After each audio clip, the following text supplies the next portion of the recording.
आओ बात करें सहाबा की। अल्हम्दुलिल्लाह ये सीरीज़ जारी और सारी है। पहले हमने हज़रत अबू बकर सिद्दीक़ का, फिर हज़रत उमर फ़ारूक का, फिर हज़रत उस्मान गनी का ज़िक्र खैर किया। आज हम ज़िक्र खैर करेंगे मौला अली का। हज़रत अबू बकर सिद्दीक़ की 10 हकायात जो हैं हम आप लोगों के साथ शेयर की, फिर हज़रत उमर फ़ारूक की 10 हकायात शेयर की, फिर हज़रत उस्मान की 5 हकायात आप लोगों के साथ शेयर की। आज मौला अली की चंद हकायात जो हैं वो आप लोगों के साथ शेयर करेंगे। उसके बाद इंशाअल्लाह जो खुलफा राशिदीन की मुबारक सीरत के मुबारक पहलू हैं वो वक्तन वक्तन आप लोगों के साथ शेयर करता रहूँगा। और उसके बाद दीगर सहाबा का जो तस्करा है वो भी जारी और सारी रहेगा। अल्लाह ताला हमें सहाबा का पैरोकार रखे और सहाबा की ज़िंदगियों से सीखने की तौफ़ीक़ अता फ़रमाए। आज बात करेंगे मौला अली की। और मौला अली की ज़िंदगी आप लोगों को पता है कि सारी ज़िंदगी ही दीन इस्लाम की लिए उन्होंने वक्त की। 9 साल की उम्र में दीन की तबलीग का काम शुरू किया तो कूफे की जामिया मस्जिद तक आप दीन का काम करते ही रहे और बिलाखिर नमाज में आपकी शहादत हुई। तो कितनी मुबारक ज़िंदगी है ये हम लोग जानने की कोशिश करेंगे। आज मौला अली की चंद हकायात आपके साथ शेयर करेंगे। पहली हकायत, जब मौला अली 9 बरस के थे, नबी करीम सल्लल्लाहु अलैहि वसल्लम ने कहा अब छुप कर नहीं, अब लोगों को दावत दी जाए, दीन इस्लाम की दावत दी जाए। तो सबसे पहले आपने अपने ख़ानदान का इंतखाब किया और बनी हाशिम को जब दावत देनी थी तो फिर आपने मौला अली का इंतखाब किया और मौला अली को ये ज़िम्मेदारी सौंपी कि सारे ख़ानदान को इकट्ठा करें।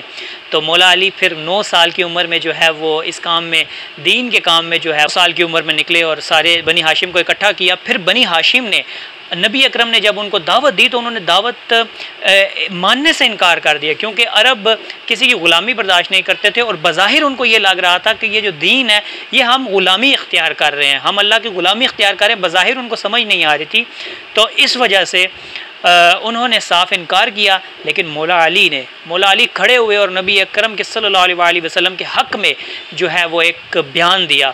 तो ये इतनी मुबारक हकायत है।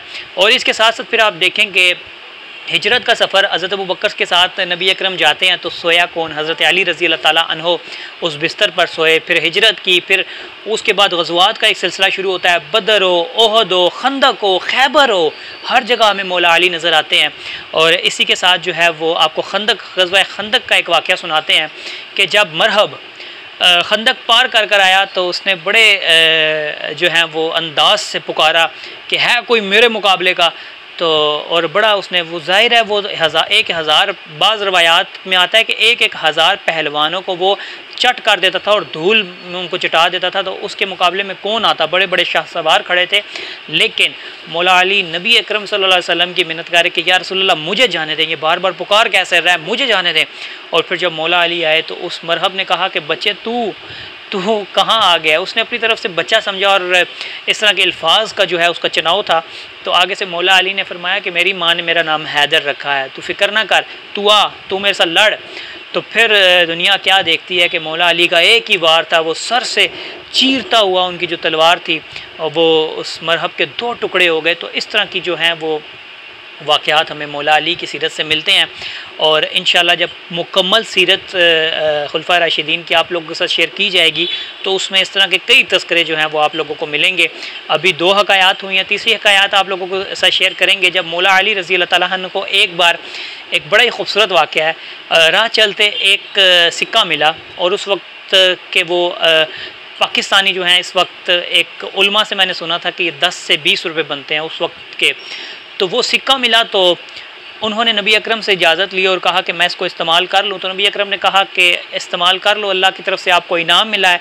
लेकिन जब अगले दिन एक बुढ़िया ने उस सिक्के का जो है वो तकाज़ा किया कि उसने कहा कि ये सिक्का मेरा गुमा था, क्या किसी को मिला? तो नबी अकरम सल्लल्लाहु अलैहि वसल्लम मुस्कुरा के हज़रत अली को देखा और फरमाया कि अब आपको वापस देना पड़ेगा।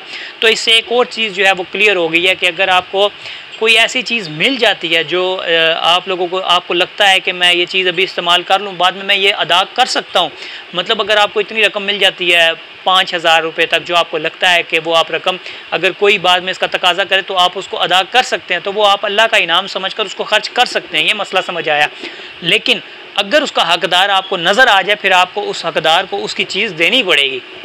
ये नबी अकरम सल्लल्लाहु अलैहि वसल्लम के जो दूसरा खूबसूरत पहलू था उससे ये चीज़ भी समझ आ गई है ना, आप लोग अल्लाह का इनाम समझें और एक हिस्से पे अमल करें और दूसरा हिस्सा जो है उसको इग्नोर कर दें, तो ऐसा भी नहीं होना चाहिए।